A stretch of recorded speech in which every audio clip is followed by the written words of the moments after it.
All right. Hello. How's it going? Welcome to the solder sesh. Woot woot.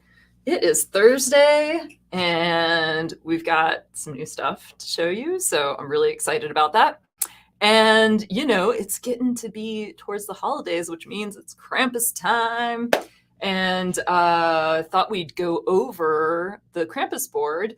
We've been getting a few more inquiries lately about programming the Krampus, people who have hacker challenge Krampus kits from like last year or who just got them recently in preparation for this year, and they're programming them, and that's super exciting to see.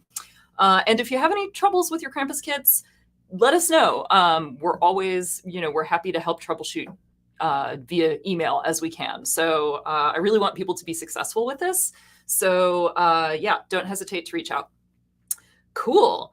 So I'm going to show you what we got going on here first. So this is our Krampus, our circuit board Krampus, which we will get to later in a bit. And dun dun dun dun. New. We're having a lot of fun doing these solderless, like old school breadboard-esque like kits. And, we just got a laser cutter. So we're also, everything is laser cutting. All laser cutting all the time is happening right now.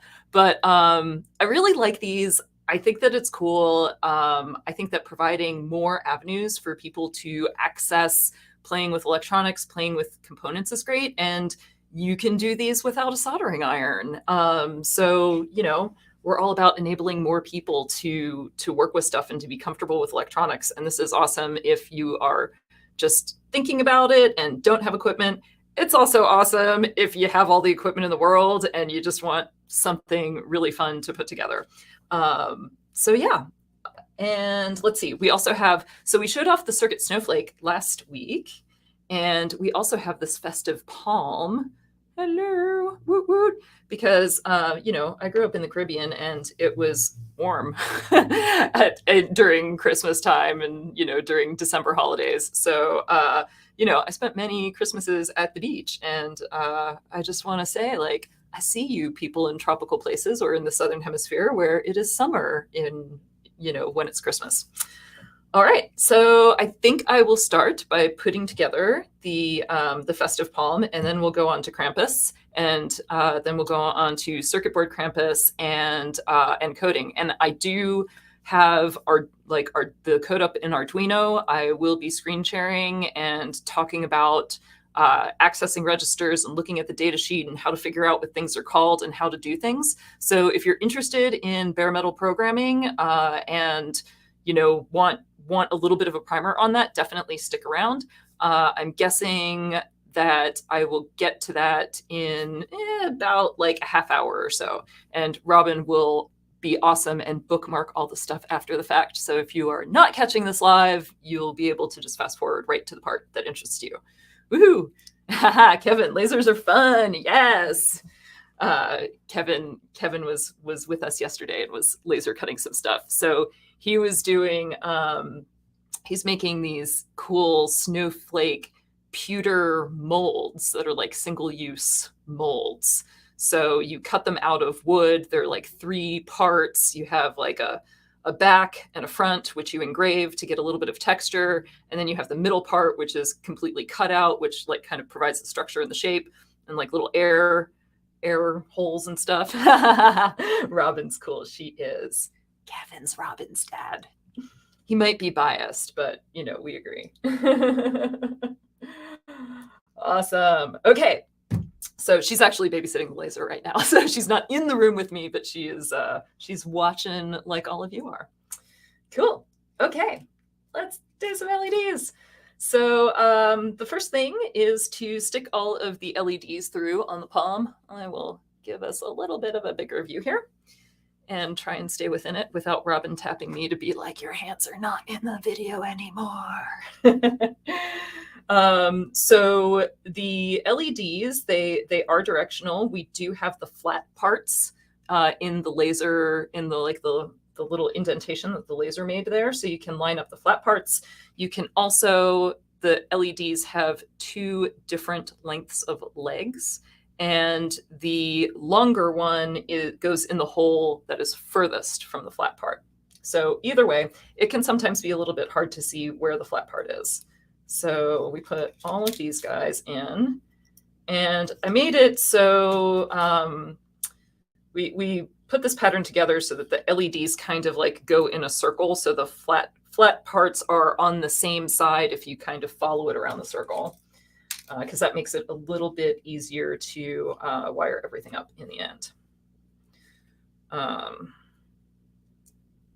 The most important thing is that you're just consistent, that you wire like all of one side together and all of the other side of the LED together. If you accidentally,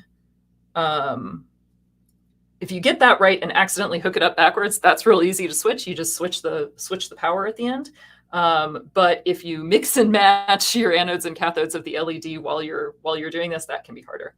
But they all sit pretty nicely right within those little impressions. So yeah. All right, so now I'm going to flip it over. Sometimes I've used like a magazine, putting a magazine on top of it, flipping it over, and then pulling the magazine out. That's helpful. Or if you have like a like flat piece of cardstock or thick paper or something like that. I don't have one, so I'm going to hope it works. Haha, it did. Okay, put that back in there. Cool. And so now I just kind of splay these out a bit. You can go kind of forward and back, or left and right, either one. I'm going to go forward and back this time. And again, be consistent on which side of the LED you stick forward and which back, so that you will wire all of the proper ones together. Cool. All right. And now, so we're providing these kits in kind of two versions for right now, with wires already stripped and wires not already stripped.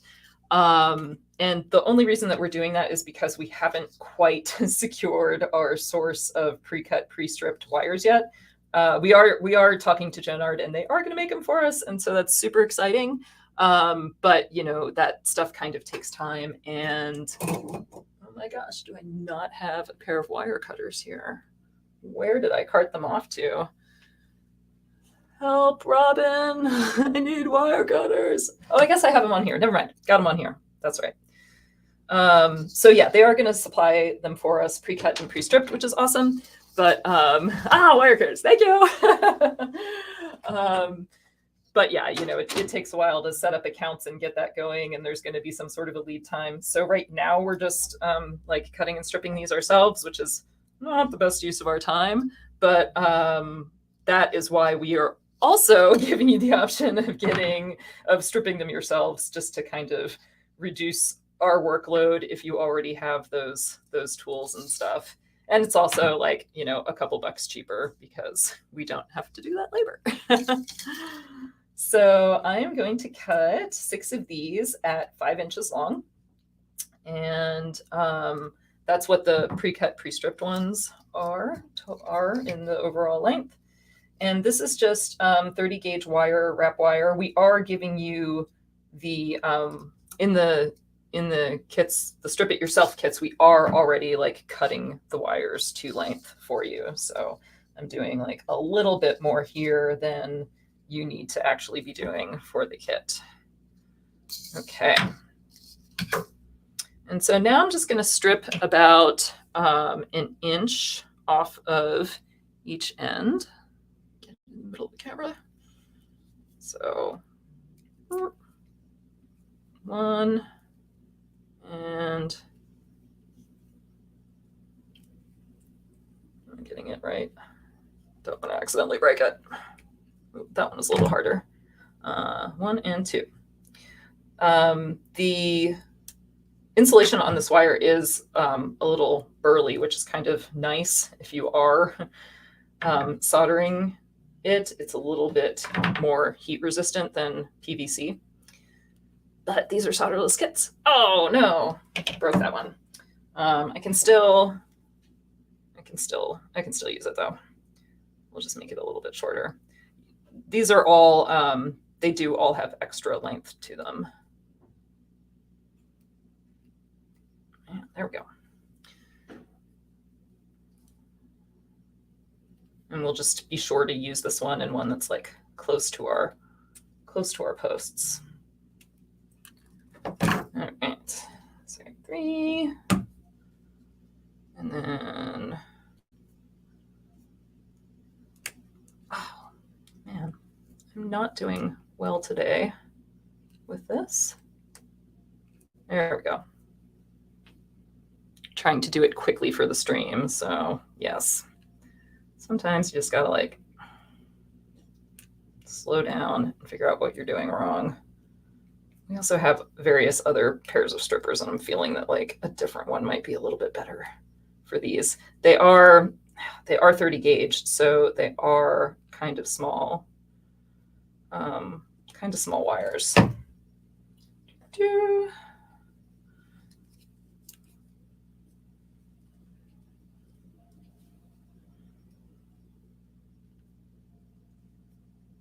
The blue one, the blue stuff definitely stripped a little bit easier, I would say, than the red, but that's okay. It is working. And yeah, if you have problems like that, it might also be that you're just stripping too much. It can be like there's a lot of friction, right, between the insulation and the wire. So if you just try to strip a length of wire that's a little bit shorter, you won't have that much resistance and it'll pull off a lot easier. So I was probably being a little overzealous. And you can always strip it into operations too. Yeah, there we go. Just making it a little shorter, and that's working out way better. There we go. Okay, cool. So now what we're going to do is we're going to twist these wires around all of the positive sides of the LED or the anodes.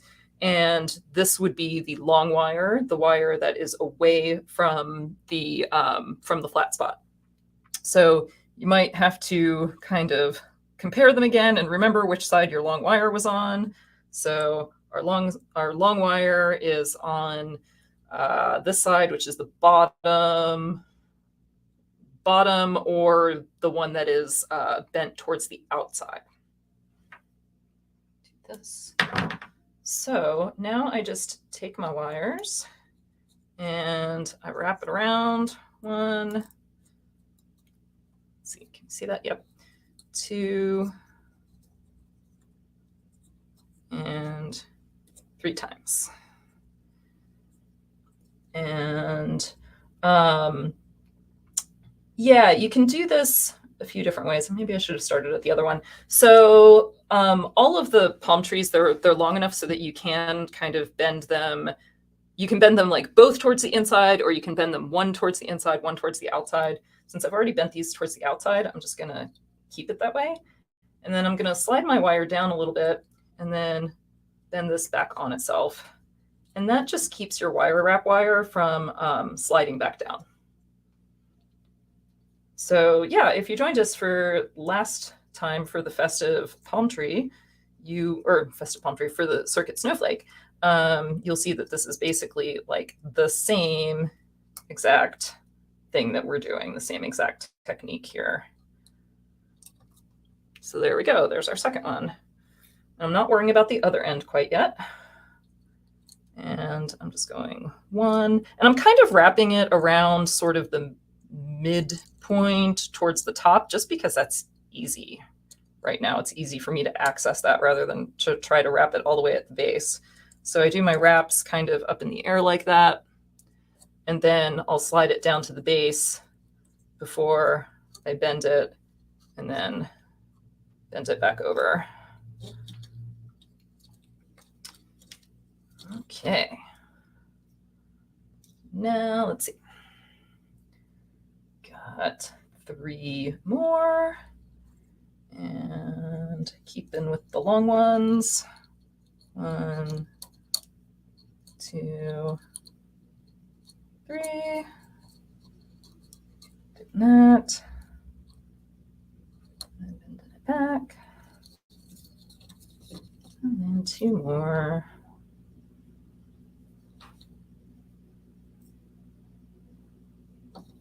1, 2, 3, slide it down, bend it over, and bend it back. And then last one. 1, 2, 3, slide it down, bend it, and bend it back. And at this point, I'm just gonna take my wire cutters and I'm gonna cut the ends off of those. And that's just so they don't like accidentally touch and short our LED out by touching the other leg. So just kind of going around, chopping off those little guys. Cool. And so now what I'm going to do is take one of the screws provided and grab a screwdriver. And we actually upgraded these screws a little bit since last week. We found ones with slightly bigger heads. So they'll sandwich the wires a little bit more and keep them down a little bit more, which is nice. Okay, so screwed that screw in just a little bit. And now I'm going to gather all of the ends of the wires. And do that.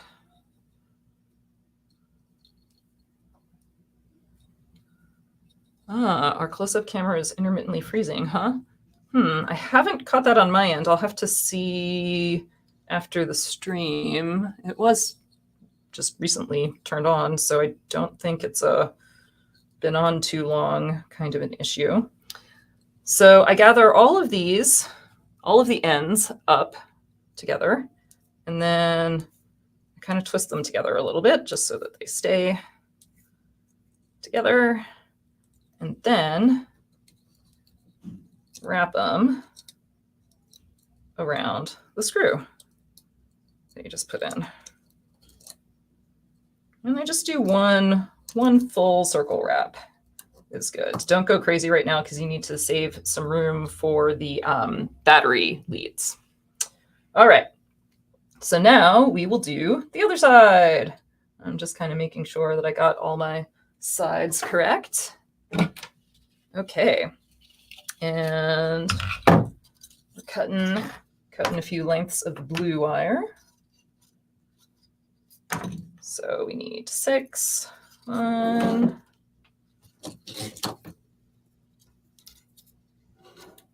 2,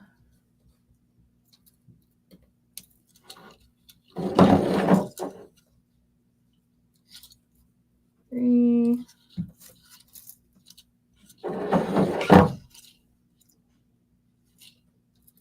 4,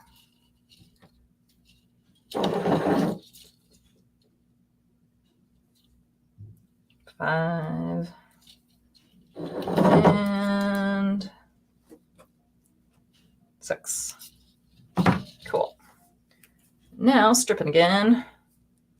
I will ease up the length. Aha, yeah, that's much better. Ease up the length a little bit. So we got one stripped.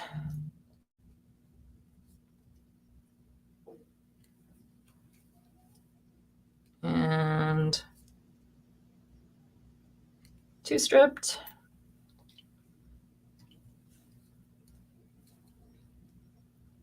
And 3 stripped.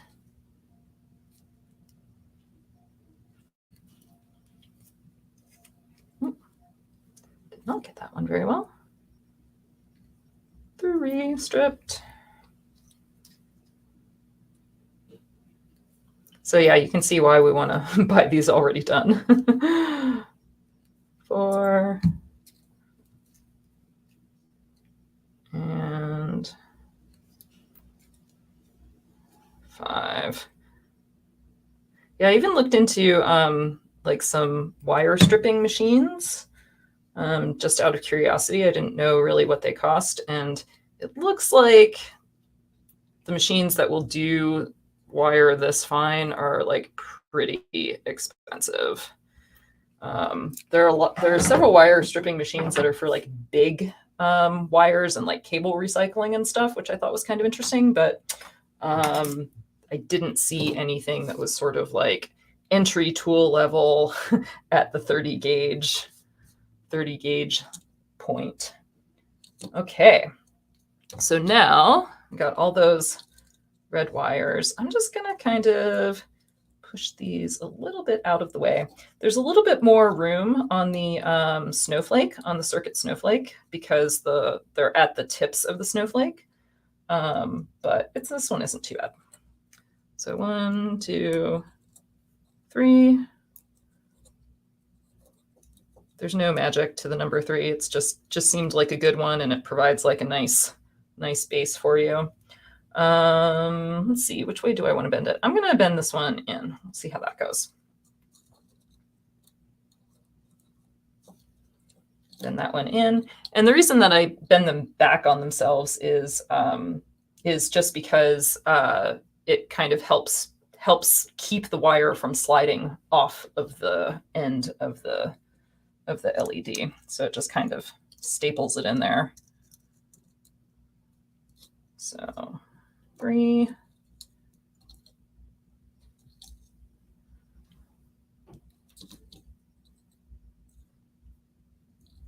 We'll get our red wires out of the way. We'll kind of point these towards that palm tree center part so that they don't interfere with our circuit. 1, 2, 3. And this one, you just want to make sure that it's not too close, that where you bend it is not too close to the screw. So just putting it there. And all of these instructions are both on our website and on Hackaday as well. Because we usually make Hackaday pages for things because we also sell them on Tindy. And I do believe that they were actually just approved today for selling on Tindy. So you can also get them there as well. All right, 2 more. 1, 2, 3. I'm curious how this compares to like doing wire wrap jewelry. You don't have to be nearly as precise with it as I think you do for jewelry, because like the whole point of wire wrapping jewelry is for it to look nice as well. All right, so this last one there's kind of a lot going on here, so I'm going to kind of gather those out of the way, gather all my blue ones out of the way before I put it down and fold it over. So I think I'm going to do this one over here. And folding it back on itself that way. All right. And I'm going to go through and do the same thing where I'm like clipping off the excess of the wrapped wire, being careful to not clip any of my live wires. And I mean, you could also do this after attaching it to the other screw point too, if you're concerned about accidentally snipping something you shouldn't be. So yeah, that's pretty good. That one, oh, that one's dangling. There we go. Okay. So same kind of thing. Gonna grab the screw and just screw it in just a little bit here. Let me do that.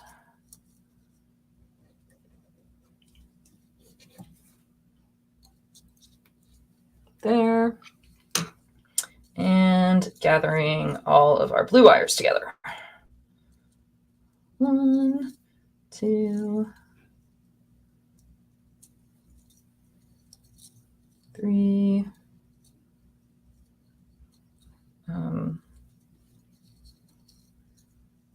4. It doesn't really matter what order you grab them in or anything, and they can cross over each other as long as you're just kind of amassing them all together. That's what you're going for. Cool. All right. So then twisting them together.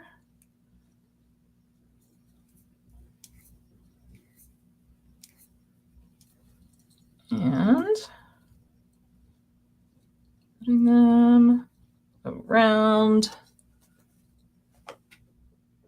our other screw. Awesome. I'm going to cut a little bit of that off. That one off right now since it's kind of extra there. Cool. All right. So now basically we only have the battery to go. So we have battery wires here. For the pre-stripped ones, we're also doing a little bit of extra stripping on these guys. I use the 24 gauge hole on these. And this is a little bit, it's stranded wire and it's like a little bit harder to pull the insulation off because it's pretty grippy. But strip that a little bit, twist it, strip this end a little bit and twist it. And okay, now which one is which? This is the tricky part on these. A lot of these, so a lot of these that come with this clear insulation, there is one side of the wires sort of has this white marking on it, and there are clear dashes in the white marking, and that's actually the positive. It looks like there are little minuses along it, but that's actually the positive side of the battery. And we have a really nice like close-up view of that because I think it might be even a little bit difficult to get here. Oh, I might be able to do this though. Let's see.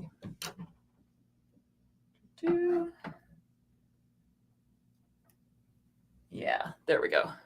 So you can see it under the microscope how it's textured, and that textured one is actually the positive wire.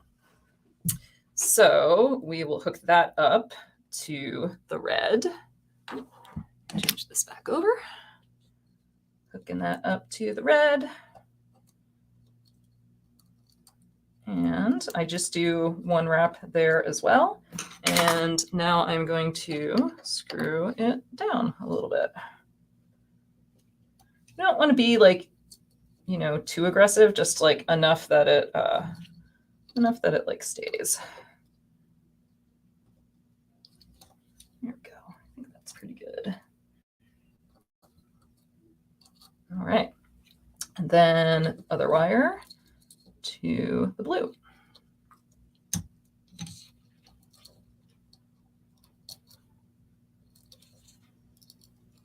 And you can go once or twice or however many times you want to go around.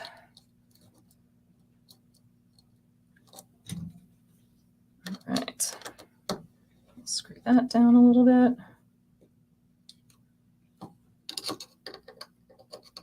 Screw that one down just a little more. Awesome. Okay, let's see. Do we have a battery around here? I know that we have to from something.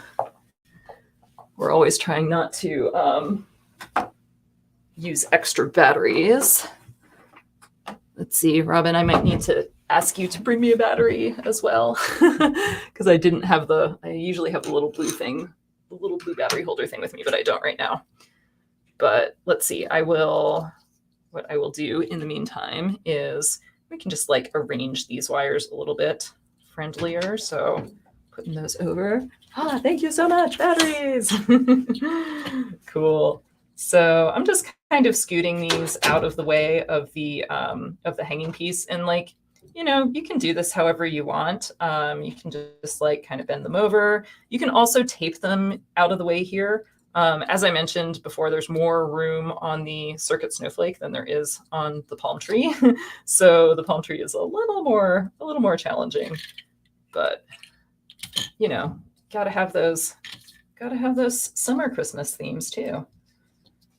All right, so putting the battery in the holder, it just goes in, like that. It just goes, you insert it flat on, straight down. You don't thread it under anything, and it just snaps in.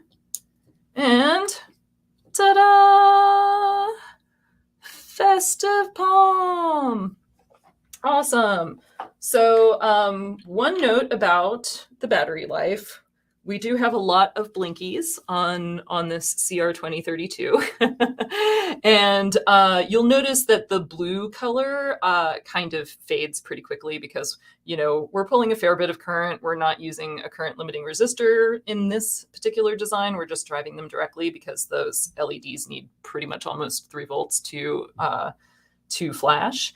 And so what you'll notice is that very quickly you'll see just red and green and yellow. And you know what? We felt okay about that because it still lasts for many hours. We have some that are there on the bench that have been going for like a solid 2 days. So, and you know, red and green is kind of the festiveness of the season.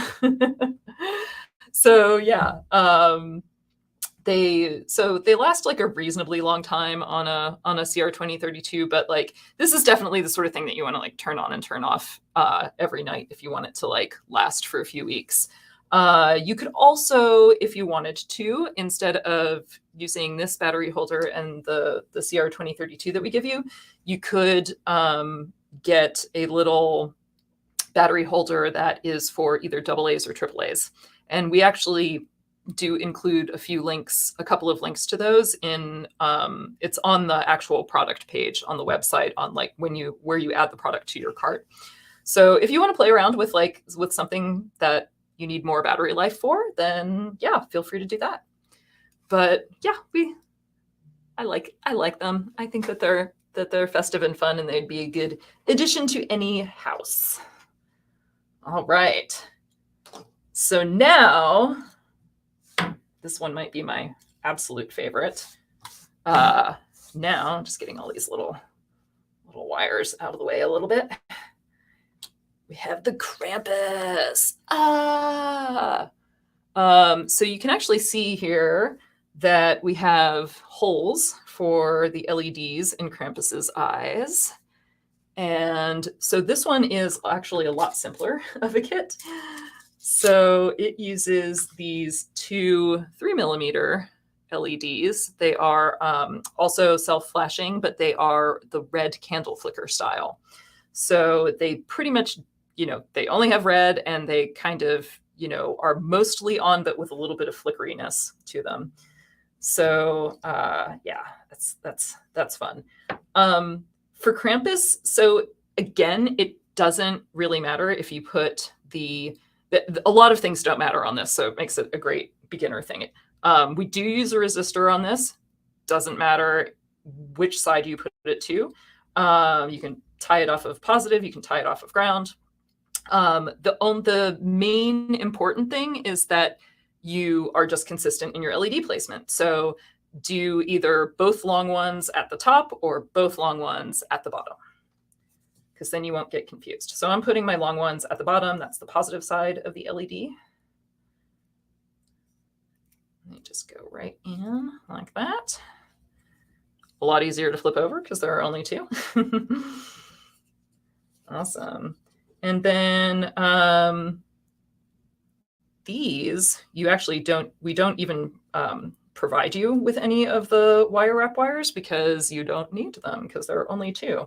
So what we're doing here is putting the top 2, bending the top 2 LED legs over, and then you can just twist them together just with your bare hands like that. And then we do the same thing for the bottom 2 LEDs.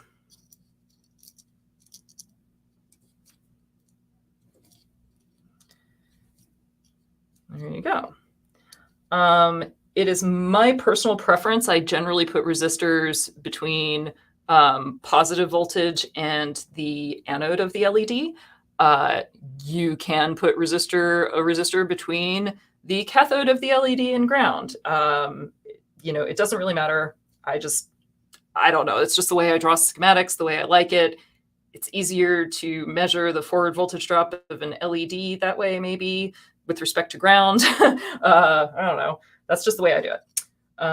So we're going to take the resistor And since I had the anode, the long legs were on the bottom. I'm going to wrap it around here a couple times.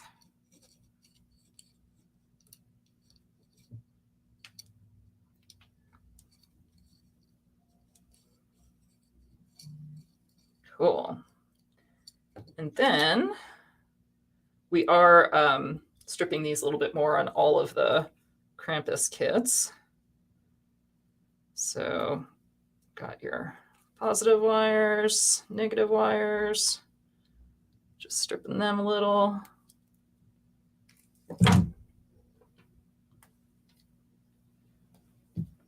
And putting the positive ones on the LED side. And I'm just taking the LED leg and the positive wire and just kind of twisting them together. Now you'll notice since the wire going to the battery is stranded, it doesn't really take a set and it doesn't like hold its twist as well as the solid resistor wire. So, you just do the best you can, and then you can even do the same sort of thing that we did before, which is like kind of bend the resistor leg back up on itself to kind of, lock that in there and prevent it from slipping off. I could probably do a better job of bending that. And then you can also, chop off some of the excess if you want to. Or actually, I think I am going to take my own advice and just sort of bend these upward so that they have less of a chance of like coming undone. There we go. And then other battery wire just goes around here.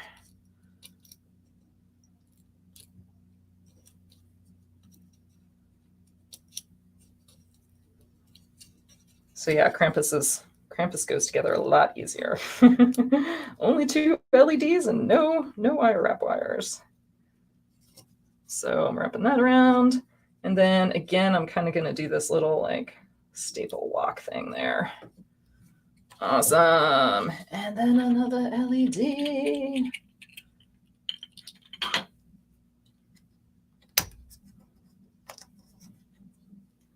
And then again, LED or the battery just goes in there. And then there's a little switch on the battery. Uh-oh. Did I do it backwards? Hang on.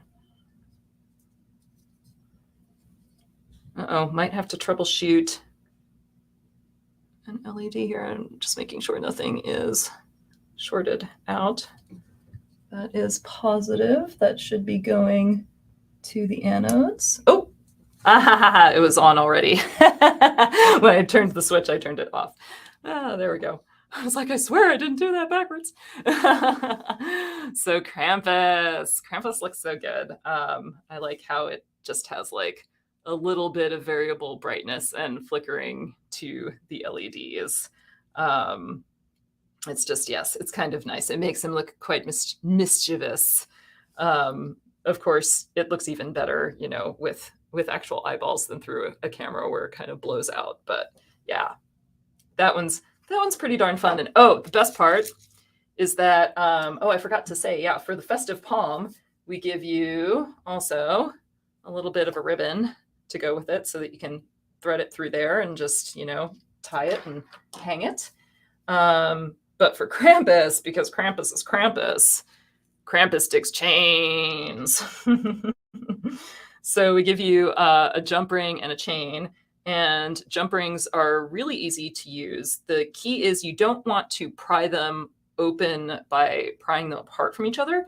You want to just shift them. You just want to shift them like 90 degrees to where they meet. So this one here, the little break is right up there, and you just shift it like that. And that's the proper way to open jump rings because it doesn't deform them or weaken them. And then we just thread this on and thread the chain through. And we did make it big enough so that you can choose to hang him with a ribbon if you want to. And then thread it through the opposite end, and then you can just bend it right back. And there you go. Krampus with chains. Ah! All right, cool. So, yes, speaking of Krampus, yeah, 441. I think I was pretty right on that. So yeah, speaking of Krampus, yeah, we've been getting some good questions about programming and things for the Krampus Hacker Challenge kits. The Krampus Hacker Challenge kit comes with a programming adapter, and so you can actually, make your own blinking patterns if you want to on it. Just to kind of recap, we will use our demo battery here. Right, so Krampus. So Krampus has two different patterns that that the demo code comes with, and if you get the fully assembled version, this is how it comes out of the box. So you have two switches. One switch is an on-off switch, and one switch is a mode switch, which controls the blinking style. So this is sort of like pseudo random. It's not random at all. It's repeating, but like random-ish looking flickering between the eyes and the tongue. And then the other switch puts him into slow glow mode. So where eyes and tongue just like gently fade in and out. Sort of like kind of spooky Krampus glare. So I thought I would take this moment to go over the code, and I'll do a little bit of screen sharing here. Share the other screen, and that is going to be small. Let's see. Make this a little bit bigger here, and can I do? Let's see. There was a shortcut. I should know this Windows shortcut to make text bigger, but I don't. So I am going to quickly try to just do this the old-fashioned way with display settings. And see about getting you some display to scale. That's better, I think. Okay. So we will leave that. Okay. And let's see, there was a way of making that boards manager smaller. Yeah, I think I can actually, yeah, there we go. Cool. There we go. Good legible-ish, hopefully, code there.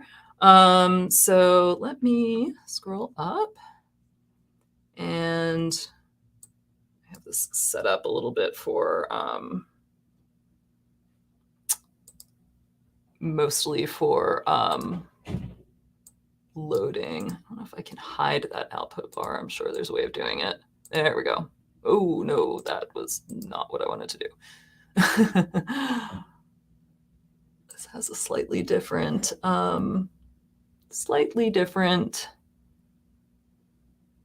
layout with the new stuff that I'm not as used to as I was with the old IDE. But all right, that'll be good enough for now. So basically, I have over-commented this code in hopes that it would help people. Because this might be the first time that that somebody is looking at programming a chip directly instead of using the generic Arduino libraries. Why can't we use the generic Arduino libraries? Well, because there's not enough space. This ATtiny chip is tiny, tiny, tiny. It's like the smallest chip. The ATtiny4 is the smallest, has the smallest amount of memory that any of the Atmel 8-bit processors has. It is the smallest.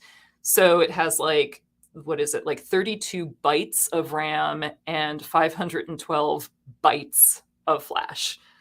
There is not a kilobyte in it. So it's kind of fun because it basically makes you directly bare metal program this chip. And if you're super cool, you could even use assembly and probably, squeeze out some more cycles and memory out that way. But I'm not cool enough to do that yet. So, but the thing is, if you are directly accessing registers, even though you're using C, that compiles down to basically the smallest assembly code that you can have for these. So like reading and writing a register directly is very, very efficient. Okay, so like what is going on here? The first thing to note is the pinout, and you have all the pins are right here. And the outputs and inputs use this nomenclature PB and then 0, 1, and 2. And those are basically 3 pins, and then power and ground and the reset pin. So yeah, not much going on here. So PB just stands for port B. It is the only IO port that you have on the ATtiny4. And then we have like the name of the port register is either 0, 1, or 2. 0 and 1, both I LEDs are controlled by port 0, port B0. All 4 of the tongue LEDs are wired to PB1, and then the mode switch is an input on PB2. There is a note about programming the ATtinys. Yeah, it uses like a different protocol than the AVRs, than the like Atmega 328Ps. It uses a different protocol than a lot of the other ATtinys. So you need either one of the Atmel programmers, the official ones, or I guess Microchip now.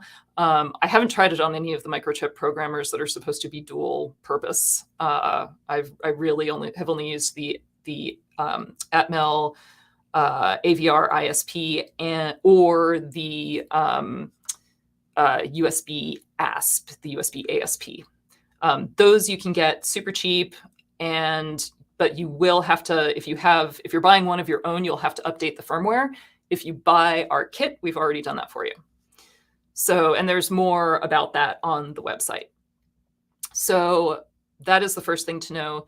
The other thing to know is that the ATtinys, even though they operate off of 3 volts, like the coin cell that we're using, they need 5 volts to program. So if I were to program this now, I would just take the battery out. You can just turn off the on-off switch, but I, would probably forget about that and turn it back on and then short 5 volts to my 3 volt coin cell, which would not be happy about that. And, so taking the battery out when you program is a good idea. And it doesn't have a bootloader, so you have to use the upload using programmer command. And you can't just click the arrow, just the plain upload to board. There's a shortcut key for that, which is Control-Shift-U, and it's good to know that.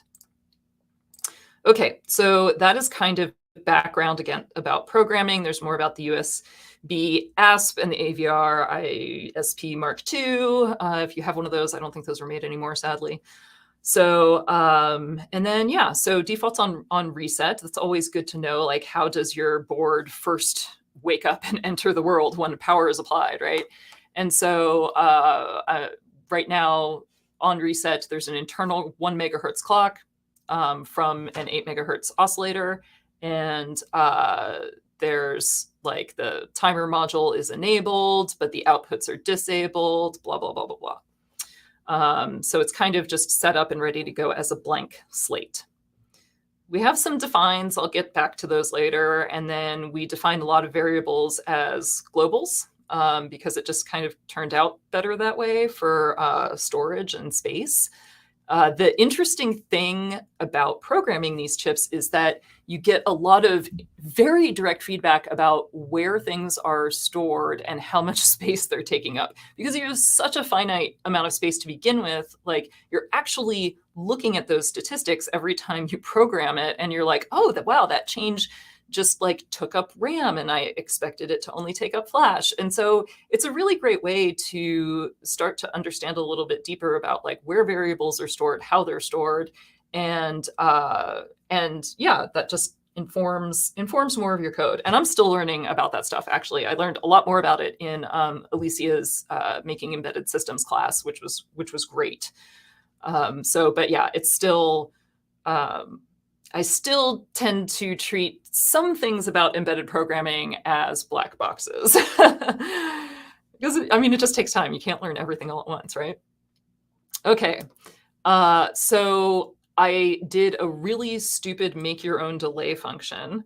This is one of the things about Arduino, right? About not using Arduino is that you don't get the millisecond timer and you don't get a built-in delay function that you can use. So for this board, I did need a delay function so that you could adjust the timing of the different LEDs and stuff.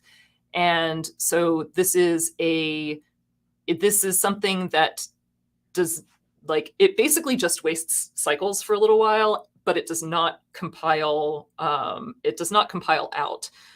Sometimes you will try to write a delay routine that's really stupid that just waits and does nothing. And the compiler is actually smart enough to be like, yo, this code doesn't do anything. And it just like leaves it out.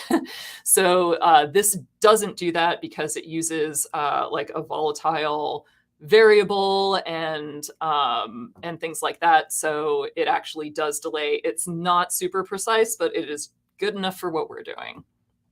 And time is actually, it should be in milliseconds, I believe. All right. So now, you probably kind of like understood more or less what was going on there. You have variable declarations, and now you get stuff that looks like this, and you're like, what the shit? So this is where the datasheet comes in super handy. You can actually learn pretty much all you need to know to program these little chips, especially these 8-bit chips, from the datasheet. The datasheets are long, even for this chip. Let's see, how long is the datasheet?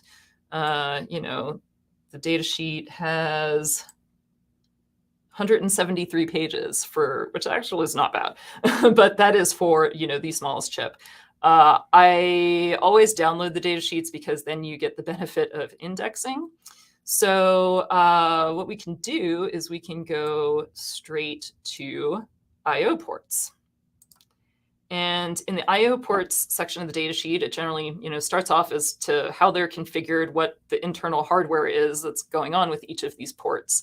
And it also tells you how to directly access them with code and what its nomenclature is. So it tells you that there are these 4 memory addresses for each port. So there's for each data register. So there's the data direction register, a pull-up enable register, and a port input pins. So the port input pins, or the pin register here, is it always stores the value of that register, whether it's low or whether it's high. And so when you set a pin to an input, you read the pin register into a variable or something, or comparison, in order to figure out what that register is, whether it's high or low. The data direction register controls whether it's an input or an output, right? That controls the direction of the data. Pull-up enable register does what it sounds like. It either enables or disables an internal resistor that goes to the higher voltage. So for instance, for the mode switch, we don't use an external resistor off of that line to pull that high.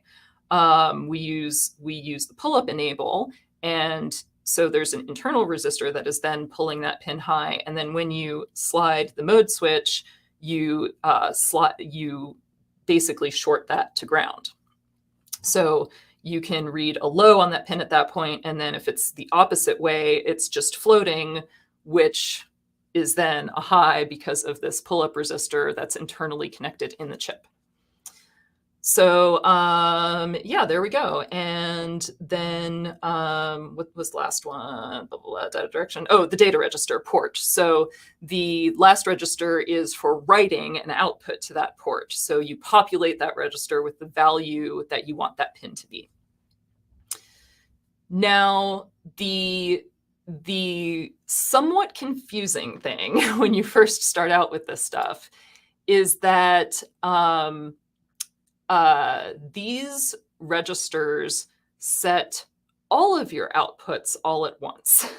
So if you write if you write 0 to your port register, then and all of your ports, all of your pins are configured as outputs, then you will be setting that all of the pins that are attached to that port low. So in our case, it would be pins 0, 1, and 2 would all be low.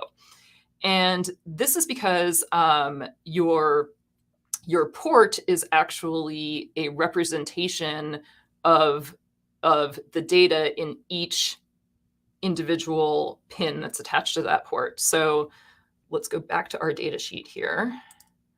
When you go down to register description, this is like my favorite part of the data sheet, I think, maybe. Now you can see how this kind of works. So if we go to our port B register, in the space of the third bit, and these are all 8-bit registers, so we have 8 ones or zeros, 8 bits, which are labeled 0 through 7 because everything always starts at 0. So our number 3 bit is our port B3 or our PB3 pin. Our second bit is our port B2 or our PB2 pin. Then we have PB1 pin, PB0 pin.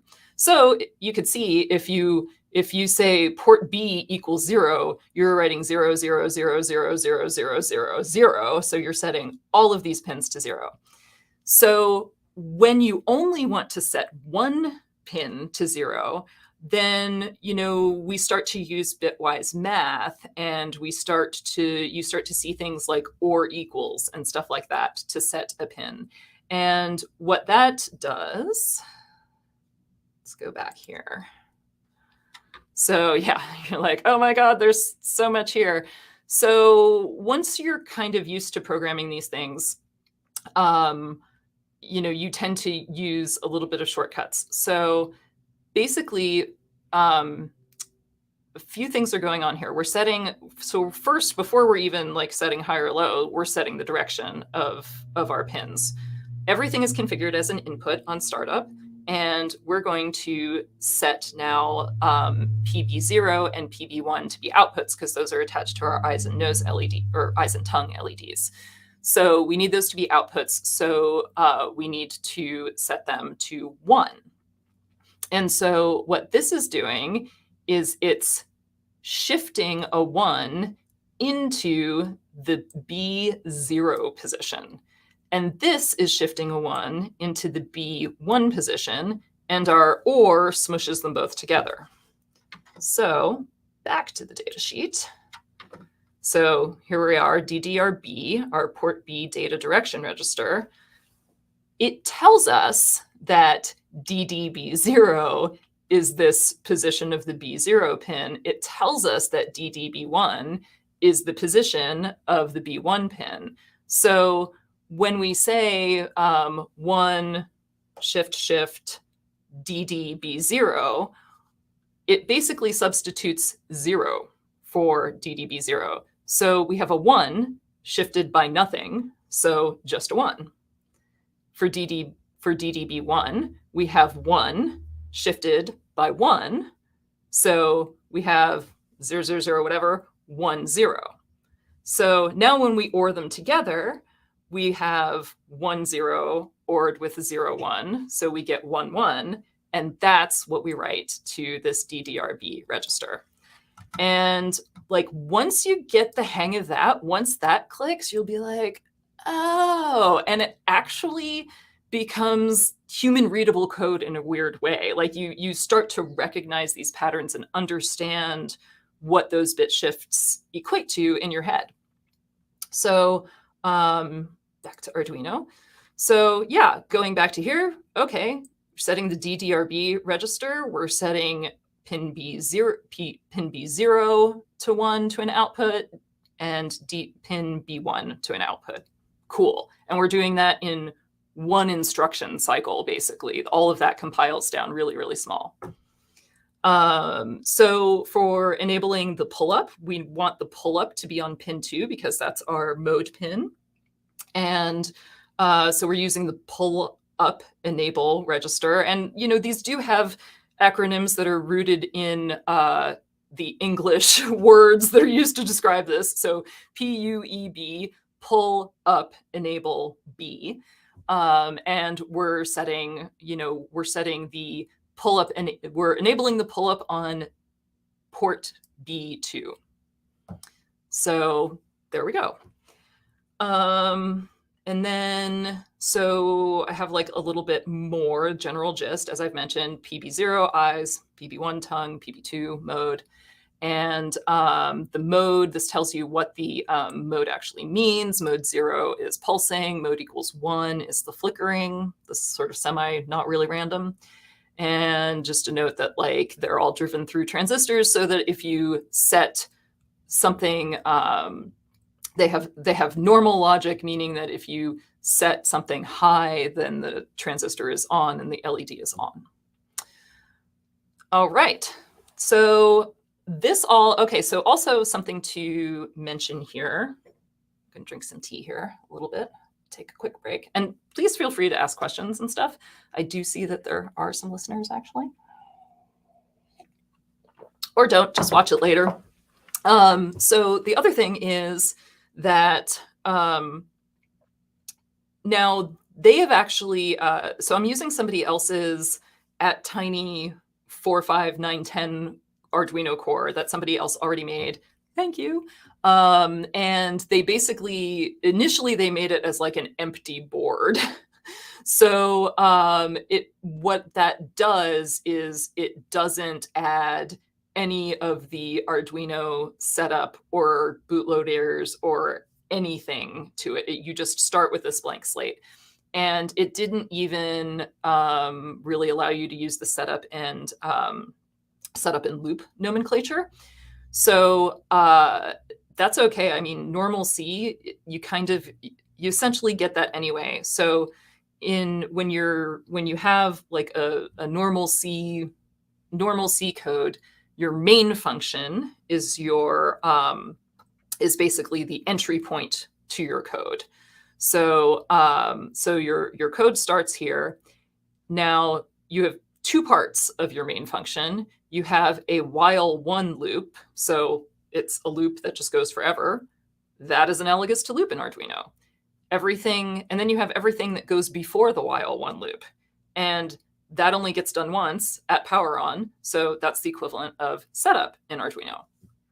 So all of this here is just happening once at the very beginning. So we once configure our outputs, we once set our pull-up resistor. And then we go into our infinite loop.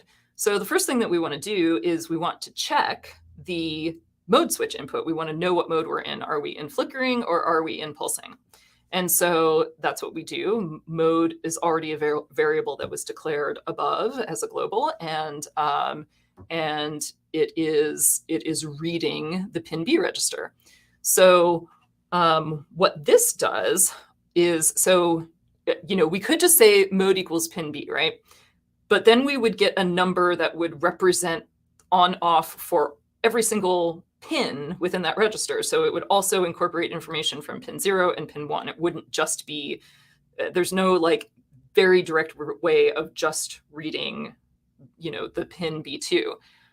So the way that we do that is we use and we tell it to basically, we use the and operation to basically zero out everything else except for pin B, the value of pin B2.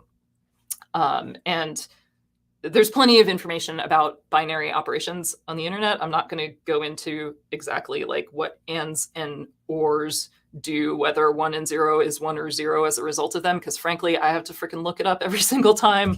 That is not something that like has space reserved in my head. But what I do know is how they're used in embedded programming in order to access pins. And so if you, with familiarity, that you will start to know that, you will start to understand that, or you can just look it up. I mean, honestly, if I haven't programmed like this for like 6 months, I'm looking stuff up again. I'm like, oh, was that like, was clearing a bit, you know, in or equals, or was it that weird like squiggly and, you know, thing? And so it's okay. It's okay to not have this off the top of your head because there are references for it. All right. So we basically read just the value of pin B2 into our mode. We store just the value of pin B2 into our mode variable. We're going to get a 0 if pin B2 is 0. We're going to get a 1 if pin B2 is 1. And so now, based upon our mode, we do stuff.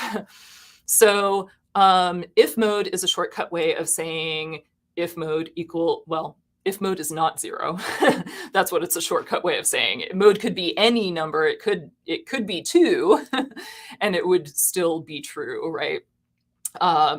If mode is 0 is the only way that it would not be true. So, but in this case, we're just dealing with ones and zeros. So, you know, you could think about this as like okay, like if my mode is 1, which let's remind ourselves, flickering, then we do some stuff. This will make more sense in a little bit when we talk about the other mode, which is pulsing, but we basically clear out stuff from the pulsing mode. We like turn that off, set that all to 0. And so this one was a little bit of a shortcut. So port B equals 1. What does that mean? Well, we're setting the entirety of port B to 1. So we are setting all of those outputs. We'll go back to our data sheet. Port B.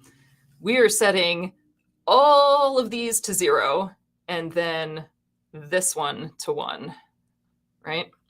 So it's the same. It's the same as if we were like, you know, bit shifting a 1 into port B 0 and doing it that way. So yeah, but we also wanted to we specifically wanted to turn everything else off at that point in time. We only wanted that one to be on. So it's just easier to say, okay, so port B equals 1. And again, like this is not trying to be purposefully obfuscating or anything. It's just trying to be efficient because we have a very small bit of code space. So that means, I just want to see real quickly. So that means our eyes are on and our tongue is off. And nothing happens with mode because it's set to an input. Okay. And then we have a little variable called position, which is reset as well. So this is the flickering code. So we're still polling that mode pin, right?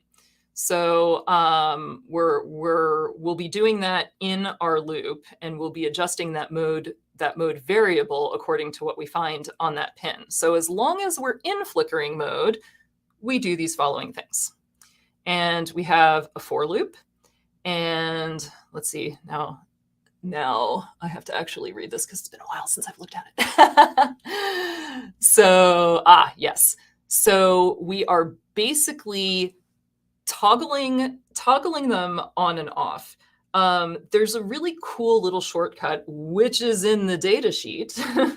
So if you read the data sheet, if we go back to ports as general digital IO, this tells you all of the information, all the stuff that I just went over about the data direction register and setting things to inputs and outputs. This all tells you how to do that in plain English, which is very, very, very cool. And so, and it, it gives you some tables about, what state pins are in, if different things are high and low, what not to do, which is also very, very helpful.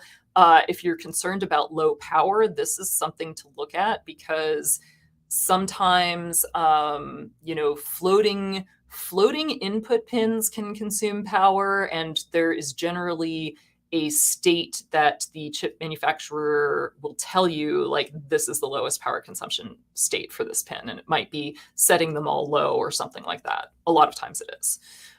Setting them all to outputs and setting them all low. So yeah, toggling the pins. So check this out. Usually, so the pin register here, PIN, we're usually reading this register, right? Because it's storing the value of our pin. And so if our pin is an input, we are reading pin probably into a variable. Well, we can also write to this register, which is kind of weird, right? Like, why would you want to write to a register that's reading the input of a pin? Well, because it's a shortcut that allows you to toggle the output of that pin when that pin is set up as an output. I know, right? Who would have thought?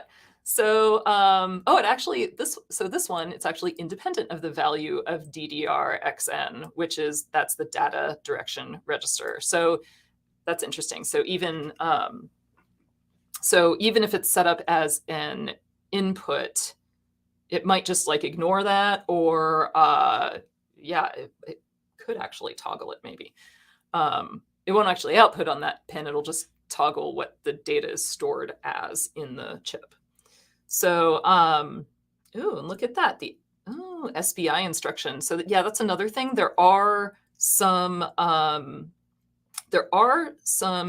instructions that are included at a very, very low level. So there are header files that when somebody makes a board, like for Arduino, so I mentioned that somebody else had already made a board package for the ATtiny4 and stuff.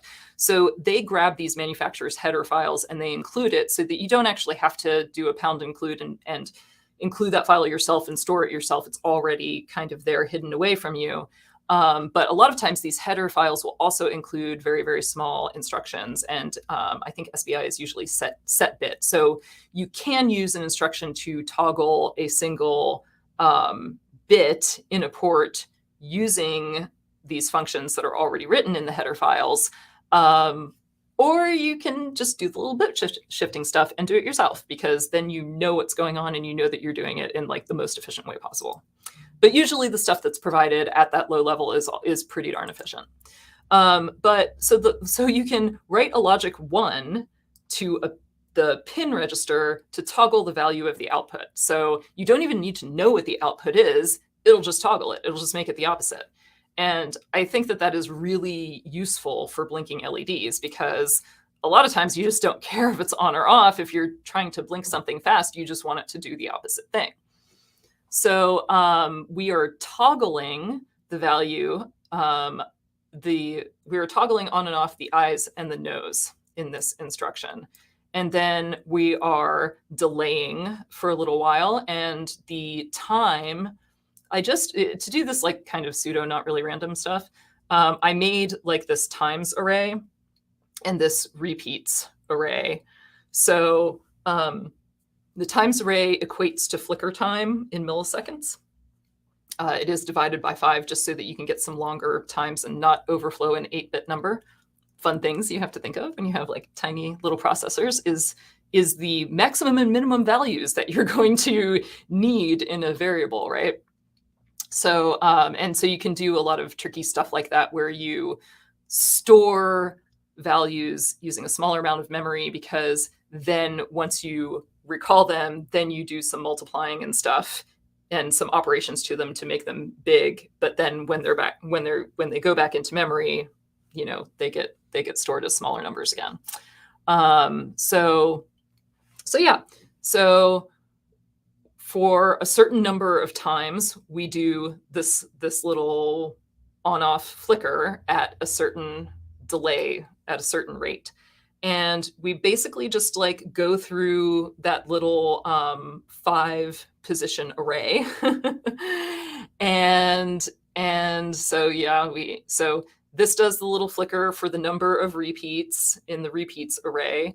And then we increment the position and we read the mode pin again, because maybe while we were doing that, somebody flicked the switch and we want it to be like relatively responsive to that. We want users to think it's more or less instantaneous.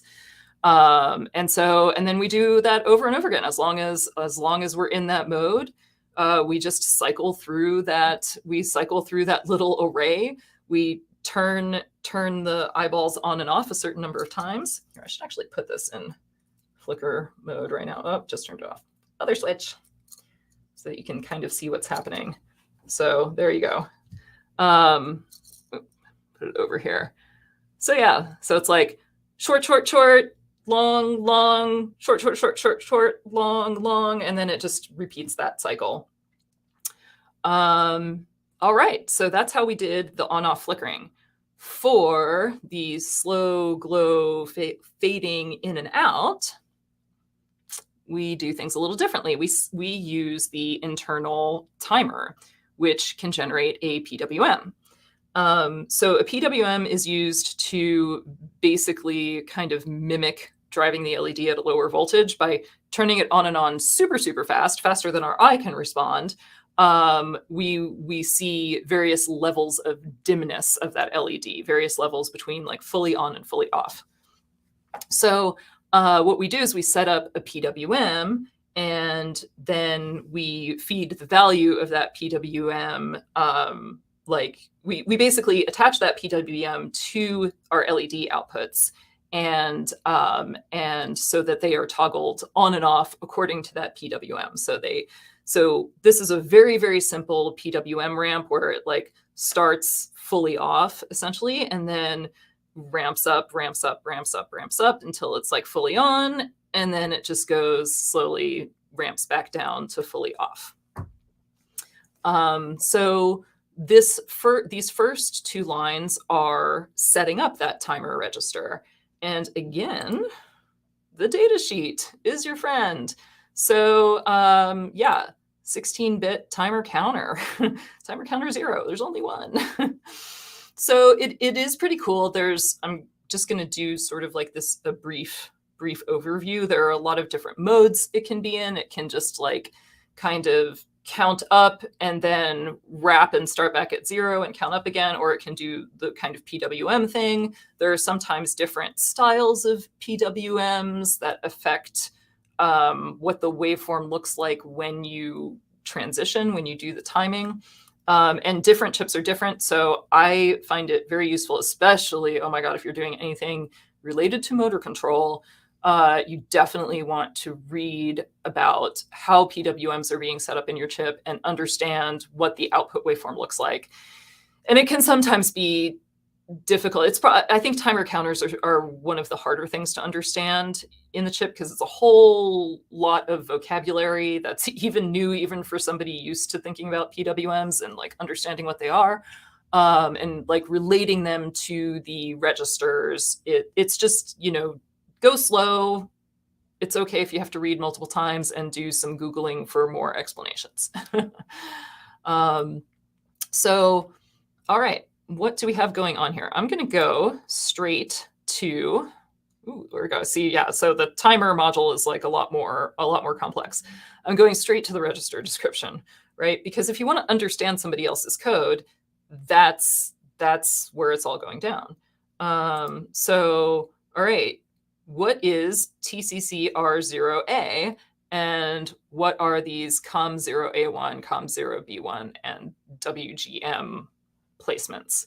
So now that I know a little bit more about how to access ports and registers, I can be like, okay, well, this is probably the name of a register, and these are positions within that register that control the behavior, right? And because I'm nice, I commented the shit out of it. Sorry, I'm moving a little bit of a light out of the way here so that I can see the full screen here. So I've commented the crap out of it, and I'm telling you that, okay, this is the PWM setup. I'm setting it to be a 125 kilohertz timer. Ooh, clock without a K. and a 245 hertz PWM frequency.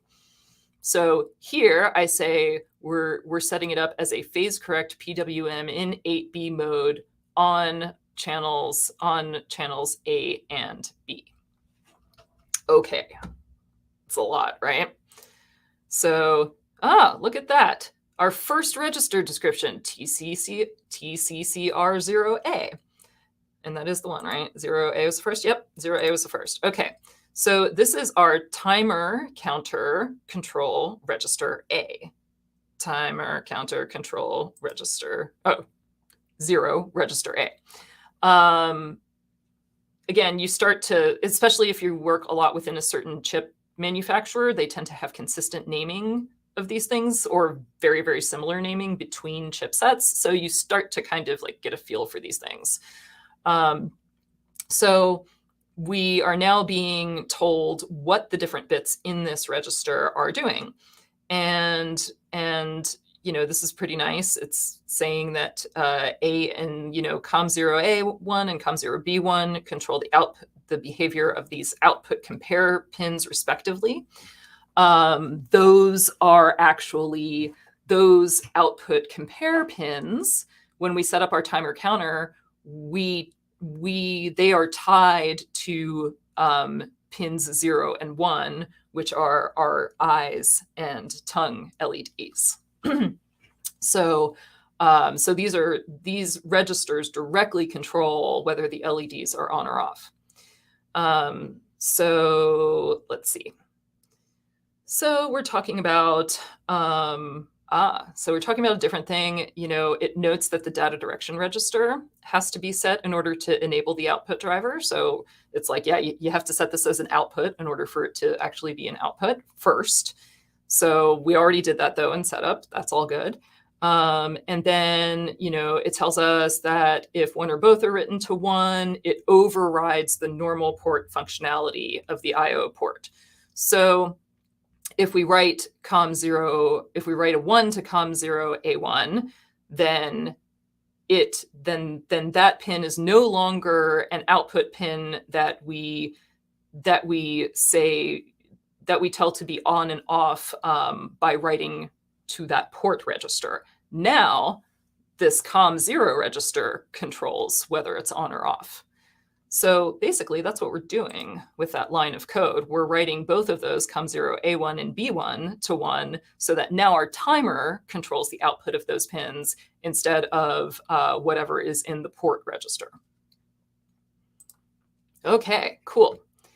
And then let's see. Then we have the other weird one, right? And so now we have like different settings for different modes. Now we know from our code, from our comment here, that we are in phase correct PWM 8-bit mode. And guessing that has to do with this setting WGM00 to 1, right? So this is stuff in non-PWM modes. That's stuff in fast PWM mode. Aha, phase correct PWM mode. So this also determines that we are setting both COM0A0 to 1. We didn't do anything. Let's see. Let me go back to the code here. Yep, we didn't do anything with.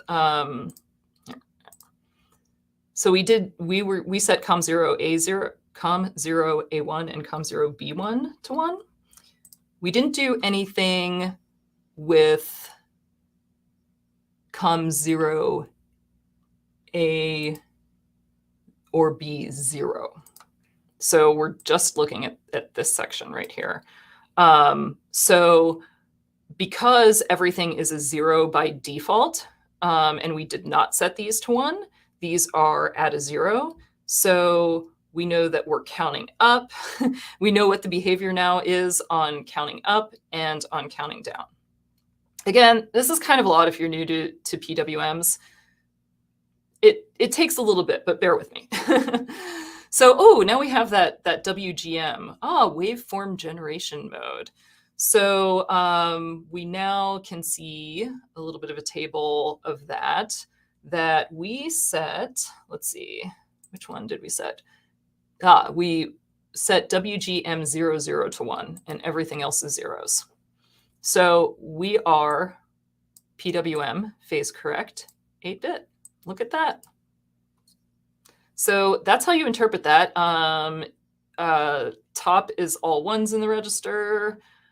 This is more about the control of it. But basically, if you're unsure as to what these mean, these different PWM modes and things like that mean, the best way is to just like write a little bit of sandbox code and look at what the output's doing with it. A lot of times the graphs are hard to interpret on data sheets. I will totally agree with that. So basically we have sort of this PWM set up, and we set an initial brightness. We have a minimum brightness because at a certain level, there is actually a lower level for the PWM that was also in the data sheet, but through experimentation, I found that it would sometimes hang if I had it at that minimum level. So I instituted my own minimum brightness level, and then we're incrementing it. And so now I have while not mode. So while our mode is 0, while we're in this pulsing mode, now we're doing this PWM fading. And so if we're at, and I did actually look up, I mean, there's how I would have written it, which would have been for loop heavy. And then there are more efficient ways of writing things. And I did a fair bit of online looking to look at really efficient ways of cycling ranges up and down. And so I found this pretty cool algorithm that basically just changed the increment from positive to negative based upon whether you were at all the way at minimum brightness or all the way at maximum brightness. And this actually just, it toggles the direction. So it doesn't even need to know, it doesn't have to have two separate cases based upon whether you're at the bottom or at the top. It's just like, oh yeah, if I'm at either one, I just change it to the other, and then I'm going back down. If I was going back up, now I'm going back down. If I was going back down, now I'm going back up. And stuff like that is pretty cool and elegant, and is very, very interesting. And so we're basically just changing this brightness variable. We're just incrementing it, setting both of our PWM registers to what that brightness level is. And then we are then adding to the brightness, prepping that variable for next time, waiting a little bit so that our eyes have time to see that brightness level, right? And then we're reading the mode pin, because again, if we change the switch, we want to be kicked out of that mode and go into the next one. And that's it. So it's pretty cool that, this whole cycling on and off, cycling through PWMs can be done with such a small amount of code. Yeah, there we go. And I mean, that is the entire code that's in here. I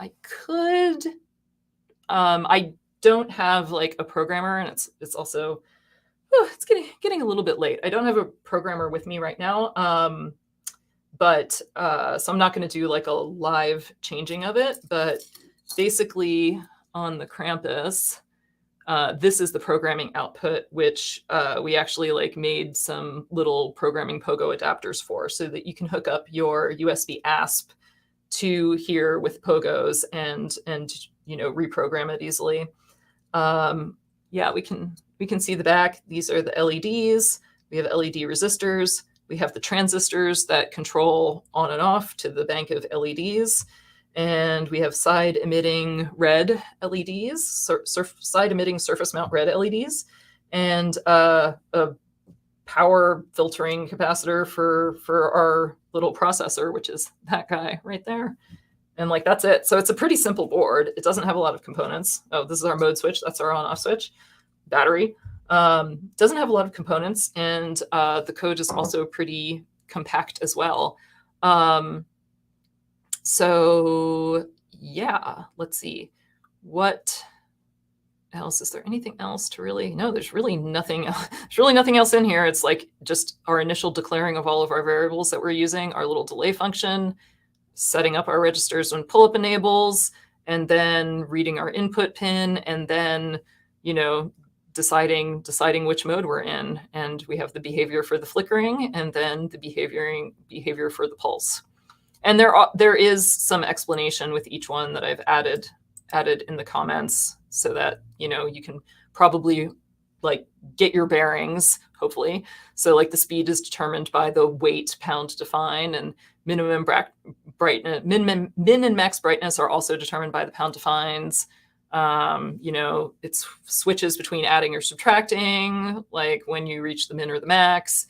And yeah, it's a neat way of looping up and down without creating two separate loops. And that's why it's done like that. Cool. Well, I've thoroughly bored everybody. They've all left. But I hope this was an interesting little dive into how to program chips using like direct register access like that, or bare metal programming as the kids are calling it these days. It is fun. It's interesting. It's all in the data sheet, which is kind of amazing. But yeah, it is all in the data sheet. So if you're already used to looking through data sheets from a hardware perspective, like I was, data sheets are like warm, fuzzy, familiar places for me. So I was like, what do you mean, like teaching me how to program it is just in the data sheet? That's rad. Also, manufacturers tend to have app notes. Look on their websites, look at the app notes. Sometimes they're linked directly from DigiKey, but not often. You know, sometimes forums are helpful, sometimes they're not. And yeah, any group with embedded software nerds, right? I mean, people love talking about this stuff, about how to do things efficiently, interesting little algorithms, different ways of thinking about things. Yeah, I don't know. It's fun. Yeah, and like this kind of thing of like looking at the data sheet, looking at what the register is called, looking at the names of positions within the register, that's all very standard. Like whether you're working with an 8-bit tiniest of an ATtiny or like some 32-bit M0, all of them have that. There just tends to be, like with the M series, there's a lot more going on. There are more clocks. There's more that you need to set up on start in order to enable different parts of your chip, because a lot of the different peripherals have like separate ons and offs and setups so that you can like shut those completely down and save power if you don't need them. Whereas the 8-bit AVRs, I mean, they are really good in terms of power because they're not, you know, 32-bit monsters. But there's a little bit less granularity. They tend to be a little bit more like ready to go on startup, which is very nice if you're just learning about this stuff for the first time. I feel like it makes them very, very approachable. Yeah. All right. I'm gonna go home now. I think I've gone through the Krampus code. It was a good reacquainting of it. And yeah, if anybody has any questions, feel free to contact us with the contact form. You can always email info@alpenglowindustries.com. I've been thinking about starting up a Discord. Shout out to me on Mastodon if you think that that's a good idea and something that would help you out.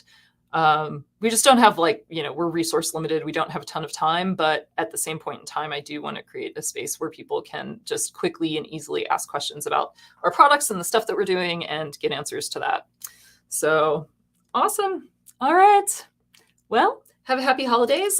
We will very likely have a guest next week. I'm going to get rid of this screen sharing. Hey, I said stop screen. There we go.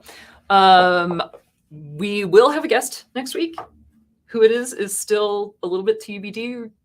Talking to a couple of people, getting scheduling worked out, but they agreed to do it at some time. So I can say at some point in time, either maybe this month or in January, we are going to put together one of the new Arduino Uno kits. It's going to be an actual solder sesh, one of the solder it yourself Uno kits. And we are going to have a couple folks from Arduino on the stream talking about it. So I'm really excited about that. And then on December 22nd, we're going to have Anuradha Reddy on, and she is going to talk to us about like how technology and electronics integrate with her fiber arts and other kind of art stuff that she's doing. And we're going to crochet a little resistor pincushion thing that you can use for storing your random resistors that you have lying around your desk, right? Cool. Awesome. See you next time.